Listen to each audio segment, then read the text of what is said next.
Yes. So this is the commentary part of Return to Pine Hill 2022. Yeah, commentary part. All right. So we have Return to Pine Hill. I decided that since I was going to the White Blossom thing to see my mother, that I would go to get on another Uber and go the 2.5 miles or more that it is to just down to Union area, Bascom, to where Pine Hill used to be. And I would go there and see Pine Hill before they demolish it to make a house dome out of it. Yeah, I don't know when they're going to do that because somebody spray painted over a sign, but yeah, yeah, I don't want to retread over what was already there. I think I kind of covered everything what was already there. Yeah, I went to junior high and high school there. Well, some of seventh grade and junior high and high school. Because it was a school for kids with learning disabilities back in the 80s when that meant anything learning different. ADD kids, autistic kids, troublemaking kids, kids that weren't doing well in school. It had all the earmarks of a John Hughes movie. You had the stoners and the popular kids and the other ones. It was next to a school called Valley Christian High School, which a niece and nephew attended. The way that works is my half brother is my old enough to be my father, so half brother had 2 kids my age. They were going there at the rival school. Carl's Jr. was the halfway point on the street. The Cambrian Mall, we didn't hang out really over there too much. It was referenced in later stuff. Yeah, there was a Dunkin' Donuts that was across the street that was encountered before during that time period, and a Kenny Shoes down the street. But yeah, it's quite a bit different. I would say it's there are parts of that neighborhood that are really old and run down and ghetto-y, but it appears that the main demographic of people that have settled there since the Pine Hill era are Indians of Indian descent, possibly also Pakistani, their rivals, possibly other groups. They're very quiet for the most part. They weren't half as excitable as 2014, even. And 2000, they were doing 2014 and 2004. It was like a 10-year gap there. Yeah, the place has changed over 2 or 3 times, so it's not really even the same place it was in 2014. Although strangely enough, one of their summer camp signs is the same sign, just stuck to the janky fence. I wonder if there's even a summer camp there anymore, or if that's just a replacement sign from after the COVID times. But it's clear that they already had the COVID times going on, and they had a lot of the building had a lot of extra stuff stuck to the main building around the self-class area and around the quad connector connected to the 2 buildings. 2 buildings are 2 rectangles. They're 2 rectangles. So in these rectangles, there was a primary kids side and there was a junior high and high school side. We're on the high school side, junior high and high school side. The self-class was for the kids that were really messed up. So it was there the whole through junior high and freshman year of high school, and then the regular one. The main teacher was Steve Clark back then, twice homeroom teacher Adam Salinger, who later turned out to be a weirdo. The subclass Rick Wagner, who later turned out to be a counselor at Evergreen after I had already left, but he was there and I visited him. He was a little strange too, but then again everybody was. Joyce Palmer continued to be a counselor, mentioned as a counselor after Pine Hill for a little while. She passed away in 2007. She was in her 60s. She got some kind of cancer. Yeah, so It was ovarian cancer. I don't think it was lung cancer. I think it was actually ovarian cancer. So, well, although she had that too.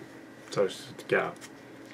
But yeah, they're with, yeah, Barbara Benish and Joyce were the two older lady counselors, about Betty's age. Betty Seymour ran it.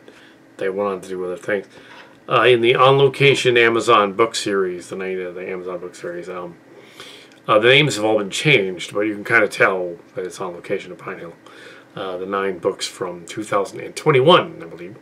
Yeah, so there's. I also have Silly in Space up there. There's about a dozen of those. And Canary Space and Space Vanguards, which were Distant Death. Back then, they would know that as Distant Cousins and Distant Destiny. During and Starcrackers back then, 2014. So, but now they're something else. And Space Time Eye as well. So some of that stuff goes back to Pine Hill Days, if not earlier. Yeah, we've a lot of sci-fi short stories. Kal Kat, Adam Browne, famous. Apparently, I'm infamous enough that the worker lady in there, Carl's Jr., recognized me. I wasn't sure what at first, but I recognized her.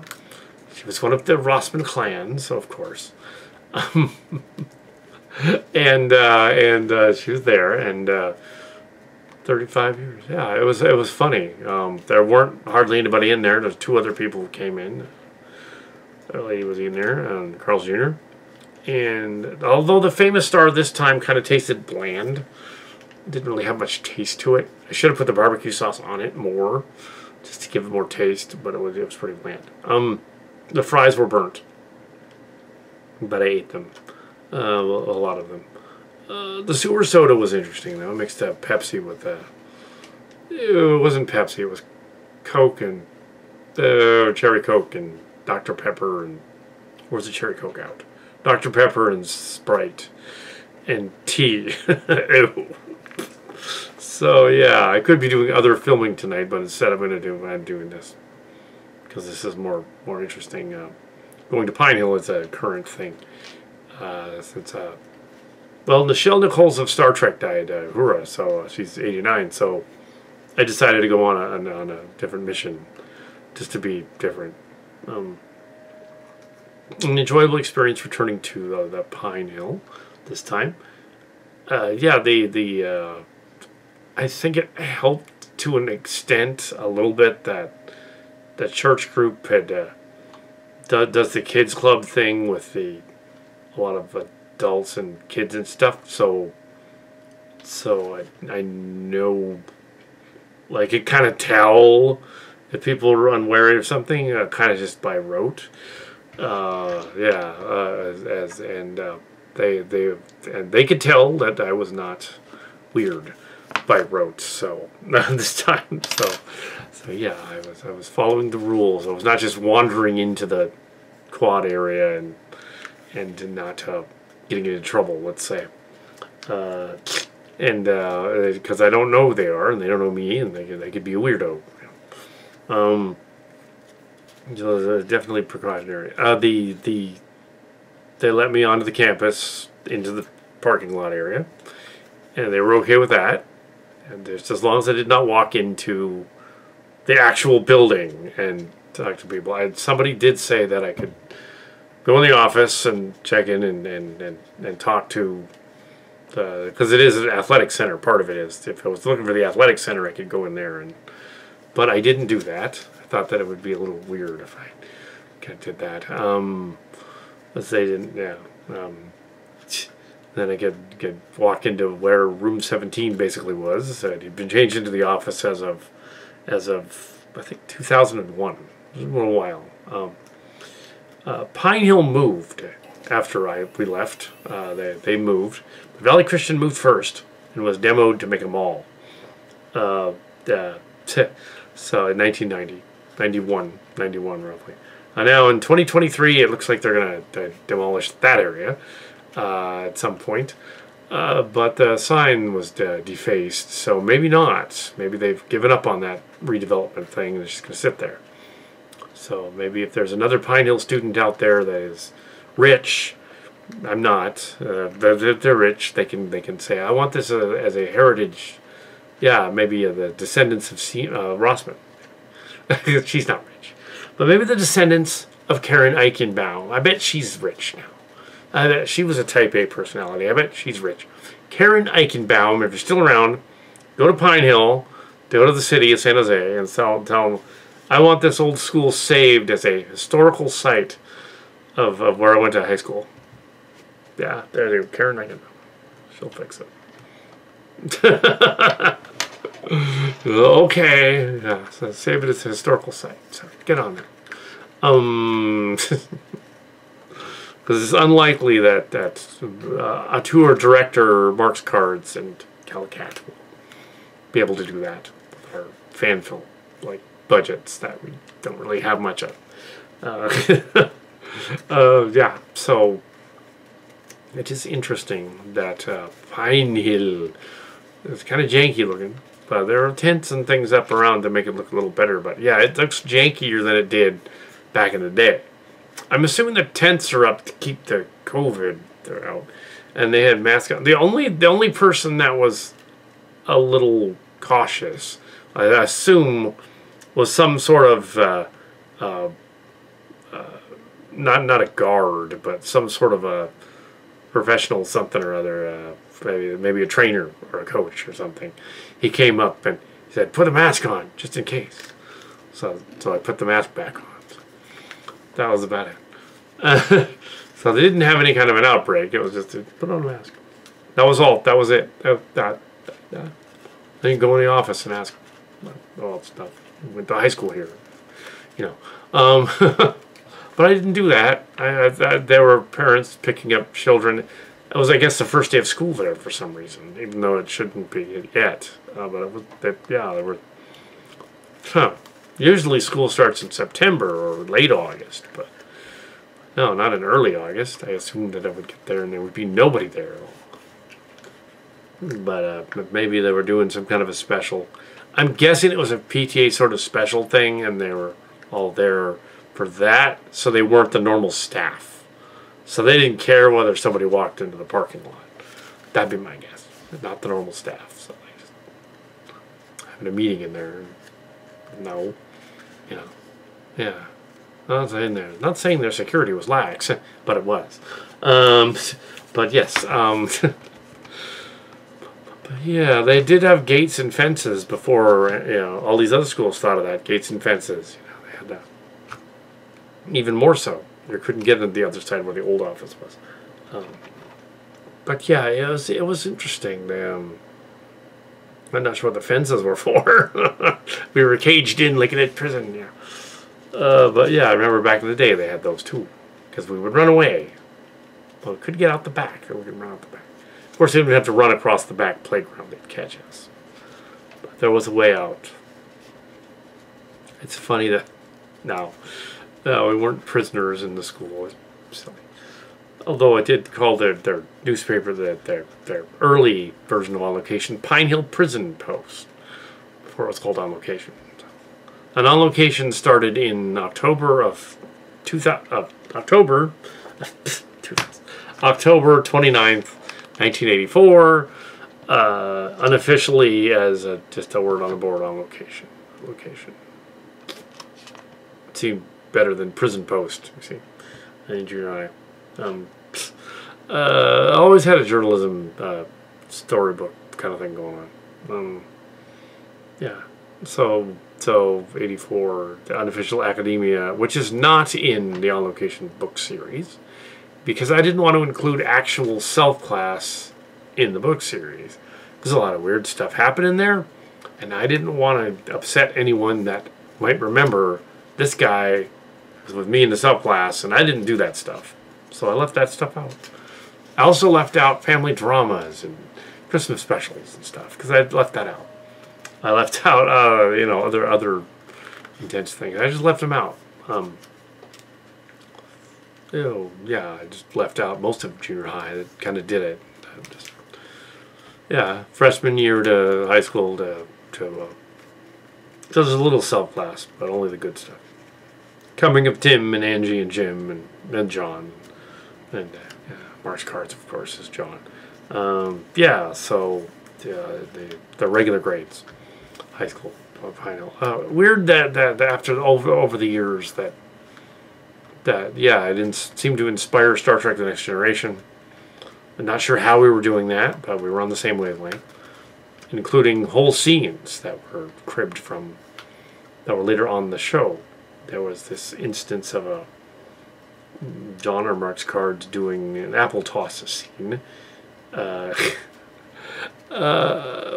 And they literally did it on Next Generation within a week. It's exact same scene. It's just uncanny. We thought of, at Pine Hill, we thought of the Silly Trek Star Trek parody. The Sillians themselves. The Zildanian Nintendosis. The board corrodents. All that stuff. All the weird stuff. The board. When Next Generation used the idea, they called them the Borg because that sounded better. It does sound better than the board. No one's going to watch an alien race called the board. But that's kind of the idea. Zombies, but yeah, same idea. Yeah, so yeah, we thought of the Borg. A year before they did. A lot of stuff started at Pine Hill, so a year before they did. 87. Year before they did, because the board came out in 88. The 88s, the softball team and the football team, if they had a football, they didn't have football. More of a volleyball team and a softball team, called the Pine Hill Panthers. Their mascot was a panther. I drew it up to look like fierce, and they redrew it to be cute. So, no, it was fierce originally. Pine Hill, yeah, yearbook. Picture. Senior year, Tim and I designed the senior one, and we made all the comments under the picture snarky and mean, just to be fucked up. Ha! And they were like, "No, we have to change those. You can't make one of them look like they were farting. Stop, snarky and mean."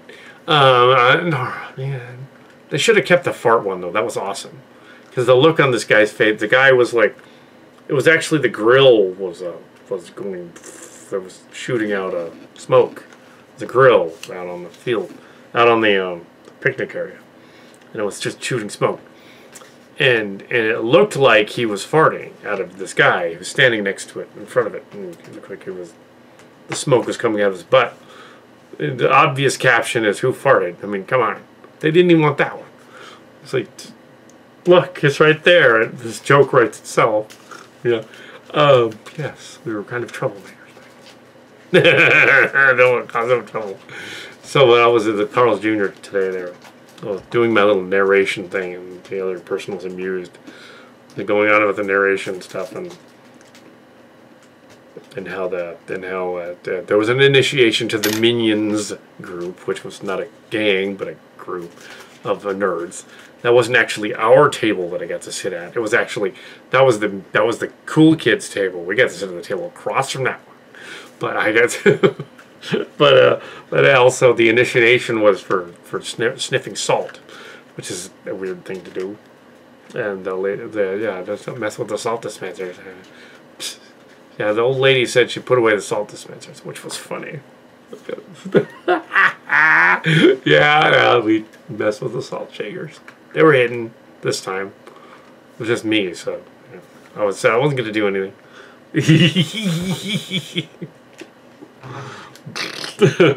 Then I went into the wrong bathroom. Yeah, there was like 2 bathrooms, and they both said gender or girls. There was no boys' bathroom. So what the hell's a boys' bathroom? I guess I'll go in this funny one here. That's the wrong one. The funny looking one. I thought, oop, that was the wrong bathroom. Oh well. So I did cause some trouble. And Ninja Boy was out there. Ninja Boy. I don't think that was a Pine Hill student, though, because Pine Hill had moved to Andover in the 90s.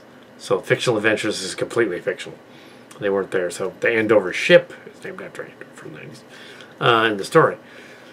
Silly in space. But yeah, so we didn't actually, know what. Oh, Andover. Ah, this is tea. And now it's not even an Andor. Well, what happened is, over the years, things changed. Counseling changed. The universe changed. During the Reagan era of the 80s, a conservative of that time period would now be considered a liberal. Yes. So yeah, so you had like, and conservative meant serving others. Nowadays, conservative doesn't mean serving others. It means serving themselves. Even when they do a PACT Act thing and they claim there's other stuff in there that isn't to help veterans, they don't even want to help the veterans. So that's not conservative anymore. I don't know what that is. It's just something else. So in the Reagan era, the product of the Reagan era, product of the MTV generation, born in 1970, we went to Pine Hill in the 80s. Conservative was fiscally conservative, but socially liberal, family values, say no to drugs, kids, that kind of thing. Of course, the stoners didn't listen to that, but we weren't that. I recall one time in the early 90s when there was a nightclub by the old Home Depot store, little nightclub, and my friends and I were like out there, and we looked like gamer nerds from the 90s. Or maybe emos, but a kind of emo that isn't punk. It's just the regular like movie nerd emos, and they wouldn't let us into the club. We didn't want to go in, but the bouncer was like, "You can't come in here. Your kids can't come in here. Don't try." Oh. And me and Tim, John are like, "Oh, we didn't ask to come in there. We didn't want to go in there. We figured we weren't cool enough." So anyways, so yeah. Also, they tore down the Service Merchandise Center. Is gone. The Fry's food store is gone. It's the housing development was built over it. Or it used to be. Service Merchandise gone. That gas station is still there, and the bus stop's still there. And there's like a piece of the mall still there, but the rest of it is gone. It's weird. It's like it was never there. It's completely redeveloped into something else. That's weird. I'm assuming that you go further down, Dick's Linoleum is still there. But I think the Pink Poodle is gone. I would have to check. I didn't look. I just did Uber the whole time, going the other way. He went the other way. He went down another road, so I don't know. But back in the day, we joked in high school, we should go to the Pink Poodle for a field trip. No, they weren't going to do that. Also, there was the Rosicrucian Museum, which does still exist. Sort of a Rosicrucians, the Egyptian people. Yeah, so the area is less janky than it was before, but the school looks a mess. It needs a coat of paint or something. The field's a mess. It's all dead. They just didn't care about their center anymore.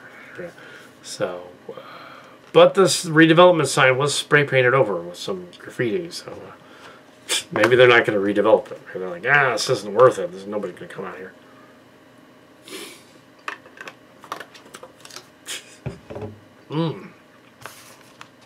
But yeah, it's strange in Pine Hill, doing a thing in Pine Hill here. Talking about this recent 2022 visit, which technically, if you were doing Star Trek, 2022 goes with 2322, goes with 78 years after that. So 78 years after that would put us in 2400. And yeah, so roughly the time of the card show, not 2024. They should come back to 2022. Yeah. Anyway, so yeah, it's the dawn of the 25th century on Next Gen. Yeah. So anyway, although we didn't actually predict that stuff, it's kind of weird that it kind of seems like we did. Yeah. So that is odd. And And it looks like the slideshow that's on here is completely without music, so you can totally air the entire thing. There's no music out there, nothing playing out there, nothing in the background, there's no ambient noise. So play the slideshow all the way through. You get to hear it. There's just nobody was having fun out there. We're all very serious. Yeah. But yeah, which is weird because it's Indian community at this point. I think there would be some Bollywood something somewhere. Maybe not. But yeah, so it was yeah, in a ninja athletics school. It's kind of weird. Yeah, and they cut down the other pine tree, so now it's a hill without the pine. Pine Hill. Marx Cards and I need to go back there before they demo the building just to see it again one last time. So we got to get out there within a year and go out there and check it out. And before somebody like Karen saves it. Karen, not the Karen saves it. If she's still around, she's get out there. Yeah. But maybe she's a Karen now, and she wouldn't do that. I don't know. Tina Peters is a politician. Oh, Tim Cantrell's a father. Angie Tyson's a father. Other kids in there. And Marx Cards doesn't have any kids. They all have cats or dogs or something. And I don't know what happened to Jim Bufkin, the rebel leader of the South class. One of them. Angie was the other one.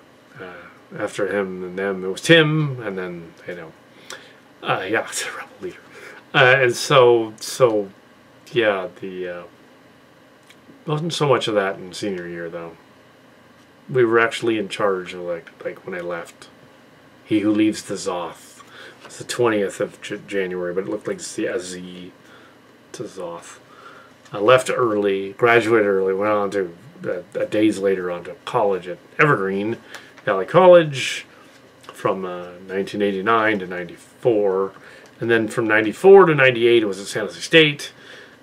Finishing up the last 2 years there.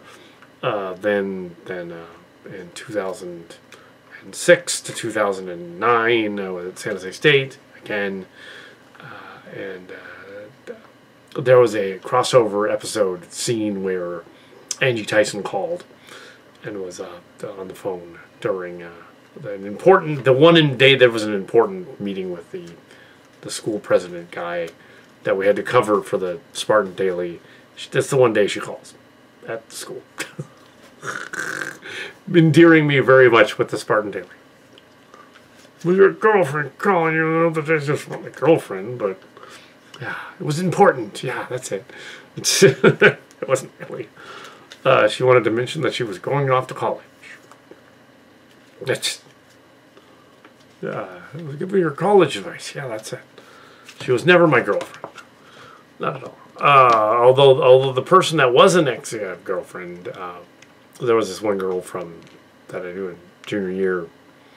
It would be interesting to find Jim Tacon again because he kept asking about this girl named Tanya, and because yeah, but I was the one that dated her for like a week, and Tanya, and years ago, just before the COVID thing, I happened to be at a convenience store, and there was a lady in there that looked real familiar. Turns out, it was her. She was back. She was in the neighborhood around here, the convenience store, working in the CVS. And I was like, "Oh, hi, Latonya." So, hello, long time no see. And they come in there a couple of times, come in this other time and being flirty and stuff. And this second time I came in there, it was like 2019, just before the late 2019, early 2020. Nothing happened of it. But this older Asian gentleman was like, "You two know each other from somewhere." Because he was apparently a regular to the store. Yeah, well, yeah, he dated me in high school. And he said, "Oh, really? Oh." Something, and I'm not going, and then she goes, "I'm not going to kiss you now."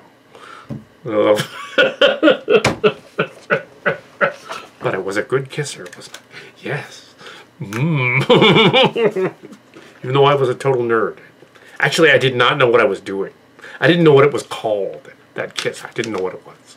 So I really didn't know. Even then, no, what I was doing.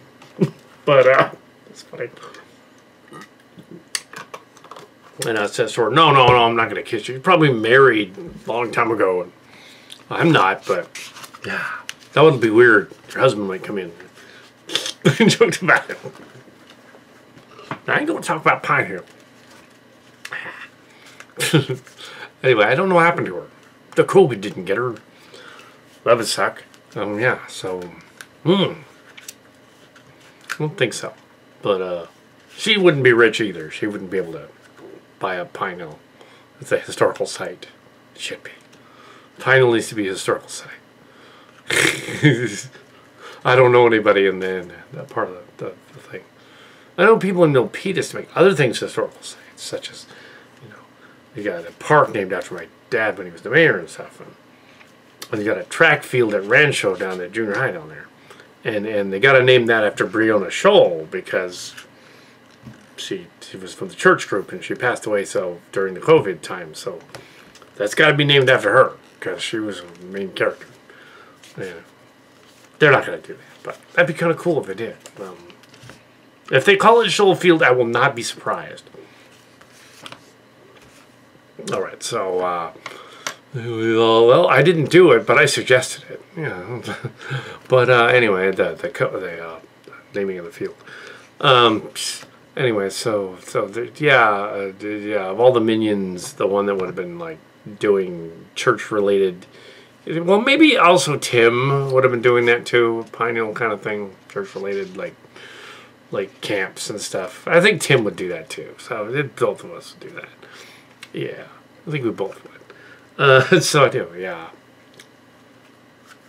Most likely to become a Sunday school teacher with fifth graders. It's just bizarre. Only because the Cal Hills wouldn't accept it. They had to have a credential and all that stuff. And it would have been too rough, I think. I don't think I could have handled actual bad kids. But yes, it would have been too rough. Teaching them, English and stuff. But yeah, after school YMCA camp type Bible stuff, that's fine. Yeah, that's fine. And that would seem to be conservative if that was properly executed. But that's not what they would consider that liberal. They would consider that liberal now. It's just liberal.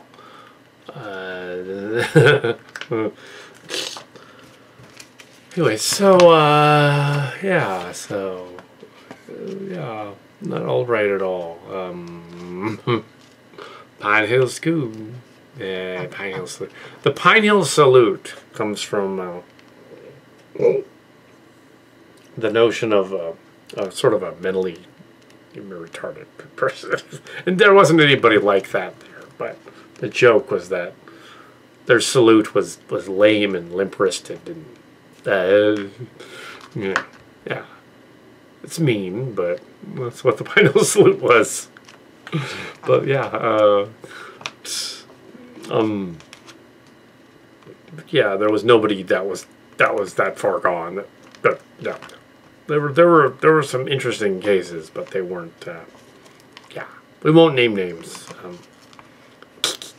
And just to be confusing on the slideshow, they mentioned that there was a Nathan who was popular, who was apparently in the Carl's Jr. a lot. But there was another one that wasn't popular, who was at the bus stop, who was mentioned. So there's this name Nathan mentioned. The one at the bus stop with the Nathan Smasher, which there wasn't really a Nathan Smasher. It was just a bike mirror. Just stupid. And that was for the unpopular one. So there was a lot of weird terms for things. And that was another thing that was about kids in the 80s. My generation, next generation, is we weren't necessarily like following the television and listening to it and stuff. It was just on. But we did pick up a lot of tropes and phrases. It wasn't warping our minds. We just picked up tropes and phrases. We got to see horror movies at grindhouse theaters. They didn't care. We got to see crazy stuff that we probably shouldn't have. We were too young to see. You know. And maybe that warped us. Maybe it did. But the counselors back then, there was even a brain assessment center I went to. Counselors back then did not address what kids were talking about back then. If there was an ADD kid or a specially gifted hyperactive kid or a specially gifted in some way Asperger kid, autistic kid, they didn't even know what that is yet. It's autism in this case. Asperger's in this case.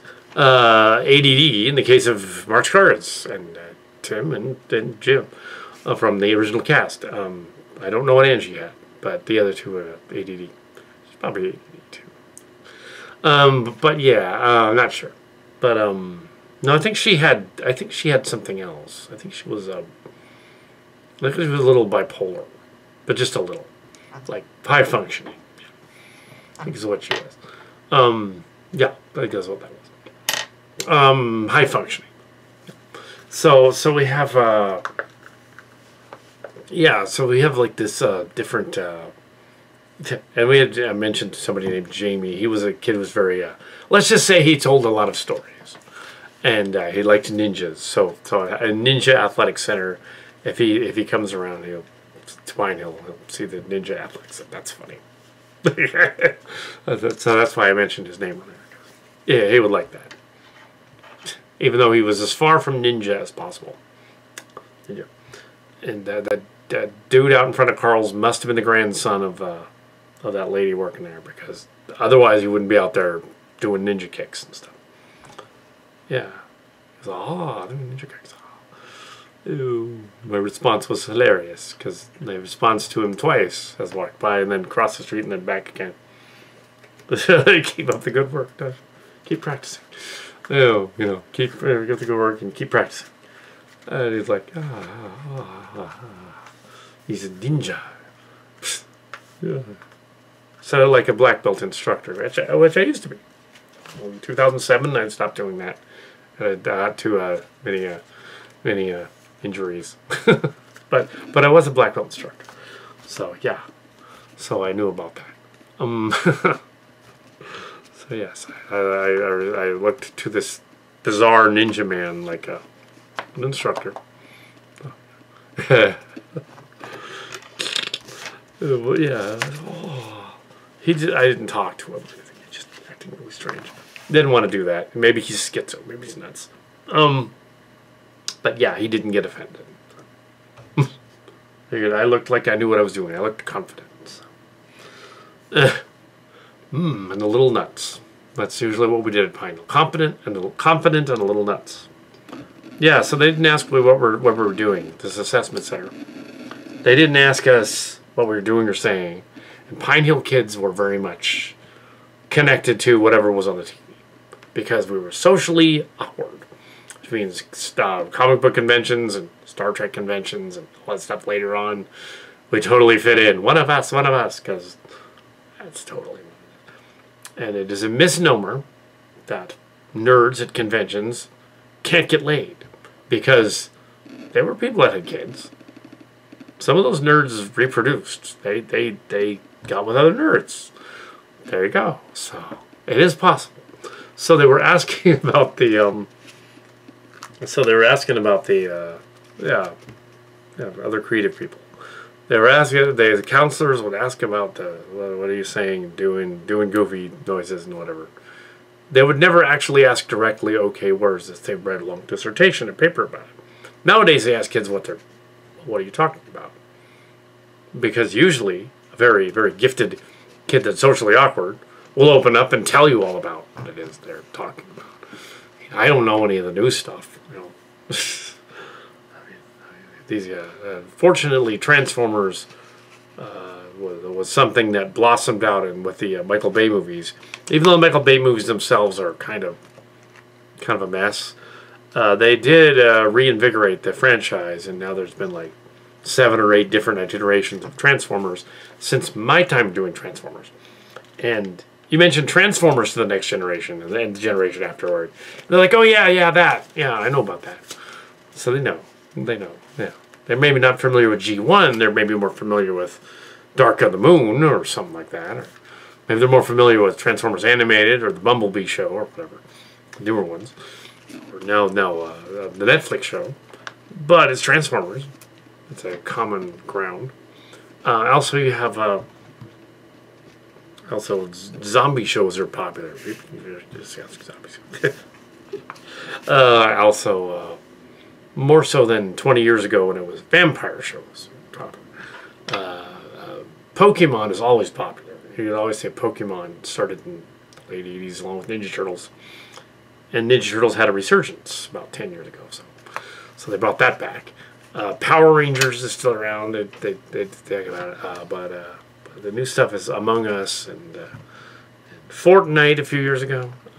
Everything is Fortnite. But yeah, I'm not familiar with Fortnite that much. It's sort of Lego blocky, pixelated characters that kind of a fantasy quest thing. And D&D is coming back, which is amazing. Yes, D&D. We must have more D&D. Of course, we must have D&D. Dungeons and Dragons. It looks a little bit like the cartoon, so I'm all for that. Some of the purists were complaining, oh, well, wait a minute, it doesn't seem like how they played the game. It seems too comedic.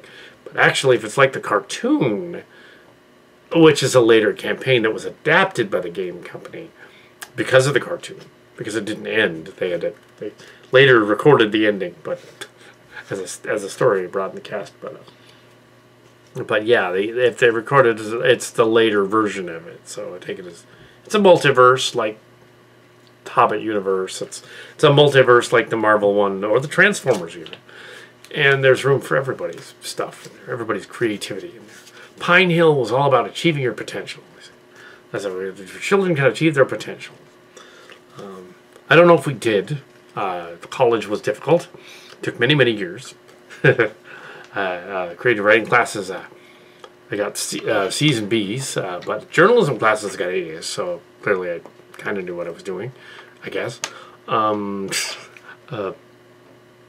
toward the end of that,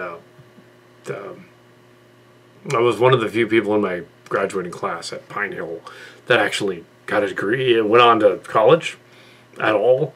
Got a degree. The only reason Marx Cards didn't get his film degree is because he couldn't get his internship. He tried to come back when I went back in the mid-2000s, and I couldn't help him. I wanted to. I went to my teachers, who tried to go to the film teachers, but apparently the journalism department and the film mass comm department did not want to talk to each other. I talked to the dude. I talked to the guy, and the guy that could do it. I even talked to the dean guy. He couldn't do it. So no, the two departments don't talk. In order to get his internship, he actually had to do something. Of course, after toward the end of that, I encountered toward graduation. I had encountered, and I mentioned it later to Marx Cards, that I encountered a film department person, one of the professors. I don't know if the film department person was trying to finagle or not, but they said that, well, if you had come to us earlier, you could have used some of your, if you did like YouTube videos, which were new then, if you did something like that and did like a documentary on something as the internship, and you said, okay, I did this documentary, here it is, it's the director of this internship, that would count. As an internship. I thought, oh, really? Oh. So like, so they did like the park. What about the park dedication of my father's park dedication? Record that. They said, no, that probably wouldn't count, but he can record it, and it didn't. But it was close. So yeah, I think that professor was finagling. I don't think that would have worked because I'm not a company. But if at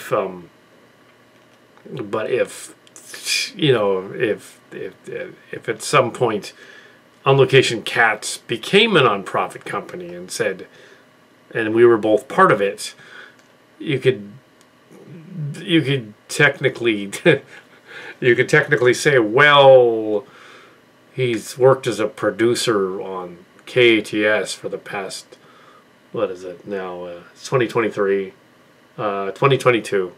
He's worked on it as a producer, consultant, whatever, on some of these Transformer things. And retroactively, they could have said, well, okay, yeah, when you were doing your internship thing and you helped out on Adam Browne's or Kal Kat's Trans Tech fan film series, that counts because that was a movie film that you directed.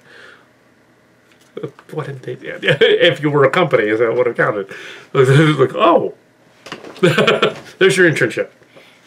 But no, that would have counted. If you were a company and you were doing directing a fan film for this fan film company, that would have counted. They said, hey, that's your internship right there. 6 months doing a Transformer movie, and then another 6 months doing another one. That counts. You were the director on that show. That counts. There's your internship. So indirectly, unofficially, we made that count later on in the I think around 2016 or so, and said here at KATS we said, all right, Mr. Marx Cards, you can wear the graduation gown. You have graduated from KATS Continuation University, which is completely made up, and for doing trans tech. Here's your wear my graduation gown. Excellent. I think that gag was actually done for the for one of the specials before the COVID, a couple of years before the COVID. Yeah, we're like, oh, your graduation gown, yeah. He's like, I look like a judge of evil. Evil judge. Yes, evil judge. So, I thought to ramble on about Pine Hill and other stuff. Big Tim, never, Tim Cantrell, never did graduate from anything. I think he might have gone to City and gotten an associate's degree in, like, the gym or something. I think he might have gotten that. And maybe security. And the way I figure it, some other family members are like, well, a trade's more important than a vocational because you can get a trade. Oh, of course. Like a journeyman graduate, since retired carpenter sister Ramona is a master at carpentry. So that she's got the trade equivalent of a master's degree in carpentry. That counts. Maybe Tim is the best security guard. Well, after diabetes, not so much, but maybe he's the best security agent master of that. So sure, master of maybe he's a Kal Katster, even though he's not the Browne. The Kal Katster is not necessarily a master of journalism or newspapers, but YouTube videos, putting up his own little rants. Sure, he's up there with all of them, and recognized and out there, and even at Fanime this last couple months ago. It's just, there he is. He's back. Hey. Also, I believe that we are going to do. Marx Cards will also do the thing. Also do. I'm probably mixing up that finagling story. Actually, I think the finagling story was more like the journalism professor wishing that could have happened. I don't think he knew the film professor directly. Oh, he wished it could happen. So it was nice of Mr. Ehrlich to do that, but it wouldn't work. Yeah, similar last name to somebody from Pine Hill, but I don't think they were related. I think it was a different. I think it was Ehrlich was his last name with a U, and her name is Ehrlich with an E. A different German name. I think he was just saying, like, yeah, if you were a company, you could just, like, say Masscom and just, like, have him get a Masscom degree. Let's do that instead. Say, okay, KTS is a thing, and you worked for me. Here's your internship. Okay. That's not how it works, but I won't get him hired anywhere. But that's how it works. But yeah, so Tim, the degree, the other thing, and she has a degree in communications, telemarketing, I think, or something. Yeah, it's not glamorous communication. It's telemarketing. But that's something at least. Just so she's not a scammer. But yeah. Some of the sort of daily people went on to do other things, but they weren't at Pine Hill, so it doesn't matter. Yeah. I don't think there's been hardly anybody else that went from there to here. So we are unique when we came out of there. There is a convention the end of this month, Silicon, or formerly San Jose Comic-Con. They changed the name because they got in trouble. That's the story. They got in trouble. Comic-Con said, no, you can't use that name. You're not really Comic-Con. Comic-Con, Silicon Valley. No. Okay. So that was called Silicon. Before the pandemic, Adam Savage convention thing. There's one before the pandemic. So they did one, but the two church people from the cast were not there. They were having a baby at the Phantom Ace, so they weren't there. They were having a baby before Phantom Ace, so there wasn't going to be. Yeah, they were going to be there. Of no relation to the Pine Hill. And so the convention, Silicon, may include Kal Kat and Marx Cards. And I figure that since we are masters of the internet, that fan films, and it's very unique. We do it differently than some people do it. I've gotten only a few people that have complained, where's your content? Our content is limited content because like some of the early Simon Whistler stuff, like some of the early Red Letter Media stuff, some of the early, even the early Kevin Smith stuff. We just didn't have the content. We can't pay for the content when we put up YouTube videos for YouTube. One thing I did in journalism class was the smartest thing you see. Well, one thing I did earlier is to get ahead in writing stuff. I transposed and wrote up my grandmother's historical novel, Blessings Deferred, which is now called Blessings in Michigan. Blessings in Greenville. Blessings in Greenville. I changed the name because the old author place was trying to scam money. So it's over on Amazon now. It's Blessings in Greenville.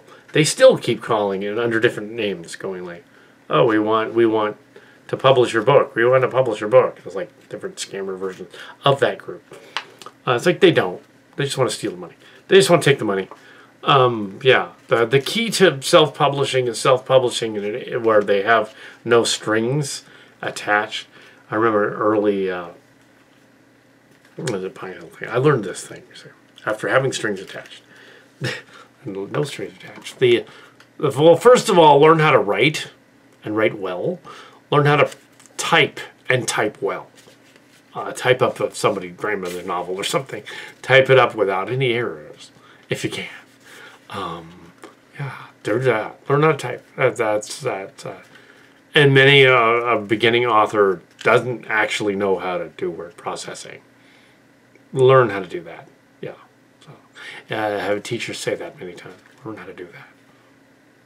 Because if you can word process, and you can word process without hunting and pecking on the keyboard, you can type it up there on the screen. Now, if you can word process, it's way quicker. And faster than the word program. I will be typing the word program, especially the newer one. And it will be saying, you want to use this word or that word or this word? No, I'm faster than you. Turns out, I got a gift for that writing thing. And correcting errors and stuff. Turns out, if I went to Amazon KDP, I pay them. I don't pay them. What I mean is, I don't have to pay them. That's what I mean. I don't have to pay them. Put up a story for Kindle, and people can read it on Kindle, And there aren't any physical hard copies of any of that stuff. I tried to do some of the hard copy stuff later, but it didn't really work. But under their auspice, if you want to print up your own versions of them and take them to conventions as hard copy, you can do that.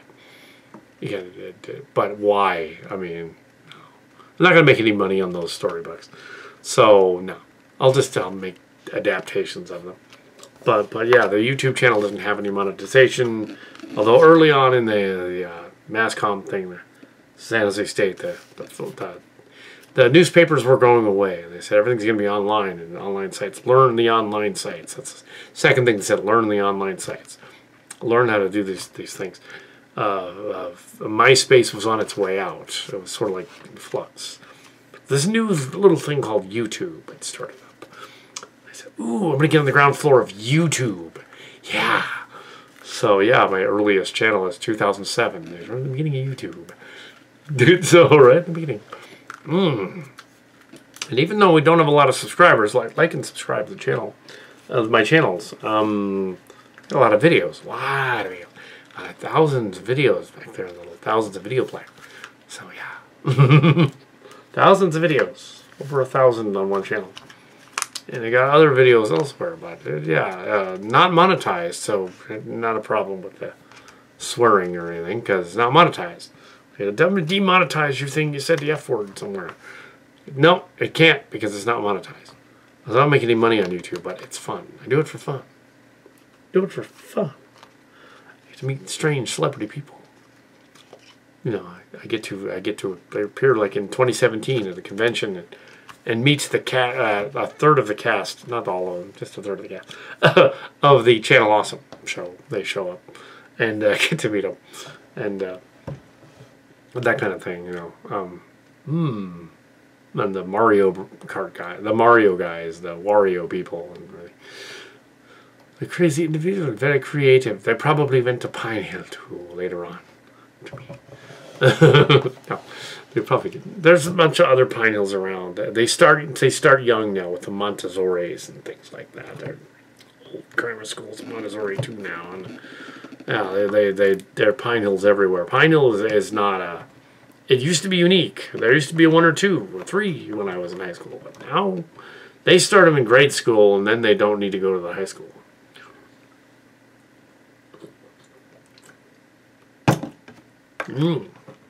Rambling on about my trip to Pine Hill and down memory lane and characters and books, and why not ramble on incessantly about that awesome stuff of Return to Pine Hill.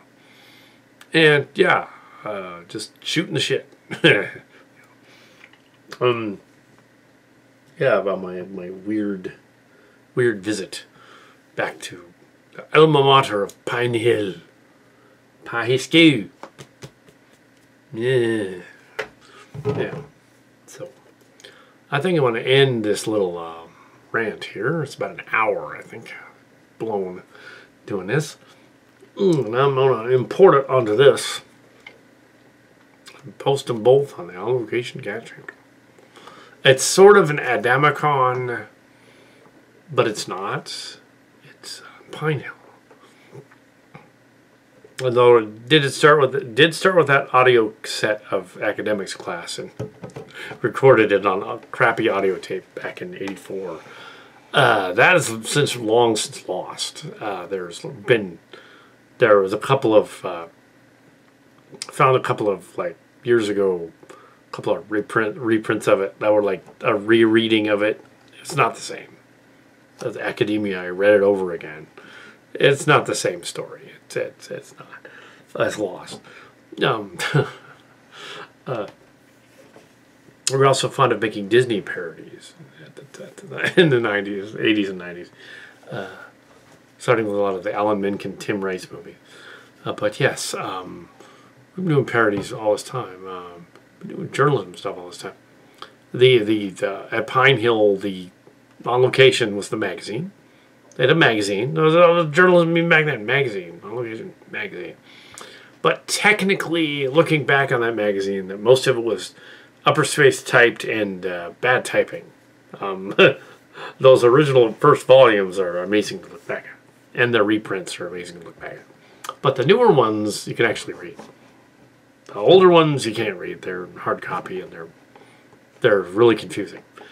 But it was less of a magazine and fan club, even though I was calling it that. And it was more of a journal. It was like a diary journal of events and things happening in high school.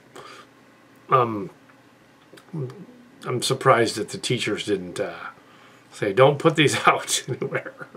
But this is back before the internet, kids. This is back before this is the 80s. And if you wanted to put stuff out in the public, you couldn't post it online. There was no online. The first modems were developed in the late 80s, but not everybody had one. Like the first modem we had was a little 28 baud K thing, a modem hookup thing that would make that noise, and that little thing would go out, a little K thing. An Apple IIe, I'm surprised it even worked. Because we skipped Macintosh entirely. We would have had Mac, and then sister had Power Mac later, which created an awful dichotomy of all my early stuff. I was writing prolifically since I was 14. So I had all this old stuff to convert it. So in the 90s, long story short, we were able to convert it using a 2GS to a Mac by finagling the disks around. You can't do that now. It would have been an early USB before USB drives, basically. But we had to use the disks, the DOS operating system. We had to put the disk in the computer to run the program. Disk, like thunk, and it would run the program and look through the Word files. There are remnants of that old stuff around today, though. When you have a basic PC like this one, when you have Notepad, the Microsoft Word Notepad, that used to be ClarisWorks. That's Notepad. Same thing. That's ClarisWorks. Back in the day, 96, 94 to 97. So Notepad, ClarisWorks. Word used to be Works, but a version of Works that was a slightly altered. So Microsoft tried to like crib it from Works, so they bought it out. So Microsoft Word, which they used for writing, is just an evolved version of that. The other, and what's weird is like Windows 95 and Windows 98 are trying to crib Mac, but back and forth, and they're on the NT platform. And then ME in 2000 and the other one, Vista, they're really bad because they're not on the NT platform. So when they got to Windows NT and then they got to, so I skipped over Vista. So when they got to the later one, the Windows 10 is a piece of Windows NT that they just rewrote 98 as Windows 10. Unfortunately, Windows 11 is not. It's trying to be its own thing. So if you've got Windows 10, Windows 11 is gonna, I don't know. Get the beta. Wait for the beta version. The kids these days are smart too. They got like, one of them mentioned in the class, in the Sunday school class. I do the Sunday school class. Fifth grader. He mentioned they're coming out with an i9 processor. Apparently his dad's a computer geek guy, and he's like, it's coming out with an i9 processor. I looked it up. Sure enough, they're coming out with an i9 processor. They could be very exciting. And I said, well, wait until it's beta tested. Yeah. Because as my late father, who passed away in 2009, was a World War II veteran, but he was a communications guy, like Uhura on Star Trek. But he was like radio guy, radio operators, Bell telephones and stuff, and Comcast. He said, wait for the beta test to be over with. Wait for them to test it. Wait until there's a not large enough sample size, because otherwise it's probably going to have bugs in it. It's always going to have bugs in it. Yep. And then there was one guy that was on the internet in the early days of YouTube who I could have sworn was a kid that I knew in junior high from Pine Hill, that had gone on to be a programmer guy. Michael Vinesauce guy. Yeah, it was Mike Slater. I think it still is. I think he's just using a different last name. I think it still is him. So somebody from Pine Hill became famous. Yeah, so I don't think it is, but it's just a real interesting coincidence. Also, this other guy looks kind of like an instructor from Drink Swan back in the day. It's not him, but it looks like his son or something. But yeah, there's very few Pine Hill people on YouTube. You'd think there would be. You'd think that they would all be there. Right? But I'm apparently one of the only ones that has a YouTube channel. So yeah, not sure why. Some of them should be famous. I want them to be famous. I can subscribe to their channel. but yes, I guess if they're that socially awkward, they're just not out there. And no, I'm no relation to Chris Chandler at all. Nor is he autistic. He's just out there on his own planet. Chris Chan is not relation. I did take down the commentary on that character. Because it was a little mean-spirited, so I took the commentary down. Anyway, so I've been talking a long time, and it's been fun. Rambling on about the awesomeness that is the Transformers thing, the Pine Hill thing for an hour and some minutes. Wow. I just wanted to talk about Pine Hill, and that's perfectly fine. Cool. I talked about Pine Hill for a long time. I can talk about Pine Hill later, too. This will go up on the On Location Cat channel, the one that needs more views and more videos, along with the slideshow. Yeah, I'll just import it over this one. And that would, no, well, next to it, so I'll just, like, write it over that one, yeah. So, sure. And with the glasses, just to be different. Now, On Location. So, On Location, interestingly enough, that is the name of the channel, right? On Location and On Location Cats reviews fan films too. So anybody from the X-Pine, I know there are some of them on Facebook. They're definitely on Facebook. They're just not on YouTube. Yeah, we have several of the cats. We have Tyson and Ehrlich and Billings and several of them. Tim Cantrell, yeah, and his wife. We have I think Scott Summers is on there. Dan Summers is on there. A bunch of the cast. MJ Hasley is on there. Chuck McCain is on there, which was a surprise to Jim Ticon in the 2016 area. And I said, I found Chuck McCain on the internet. And Jim was all, I thought he was dead. I was like, no, he's not dead. Definitely alive. I talked to him. I PM'd him. He was like, I'm still around. Not dead yet. But yeah, but yeah, I bet even the inspiration for Clint Cowpoke, Sean McKnight's out there somewhere. Yeah, I bet he's out there somewhere. Also, Jason Cranston is also on Facebook. The original Robotech kid, who thought it was a Robotech god, because I knew all about Robotech. I just watched the show more than he did. No, I'm not an expert on that. Although other fans have like gone, well, now I am, because I watched all the other ones, but no, but not a god. Just an expert. Yeah, so not at all. But yeah, minor Q-like being, but yeah, Robotech and Transformers. Yeah, ask the kids what they're talking about. They'll answer you. They want to talk about what they're talking about. So they come up to you and go, Optimus Prime, transform and roll out. You'll know what they mean. Oh, the reference to Transformers, okay. They used to do that back then. Well, now they just think you're completely liberal and crazy and woke. And other words they'll use to describe the socially awkward. Yeah. And I can only be gregarious and outgoing because it's on the internet and it's anonymous. In person, I wouldn't act like that. So, If you do completely different, it'd be like method act. Yeah. The Pine Hill had a student body of roughly 100 students only on the main side. So a very small school. A building is not that big. And yeah, the graduating classes were 10 students. They're literally 10. So that's quite small. By the time Evergreen came around, it was 400 of them.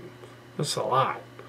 In San Jose State, when I was at that, it was 3,000 of them. That's like way bigger. But yeah, now it's probably even bigger than that. It's probably huge. And I think 2008 was, since it was smaller, it was a journalism department, it was about 2,000. But it was a journalism department. Smaller. Anyway, so yeah. But yeah. Anyway, so, yeah, that's it for Pine Hill, The Return again.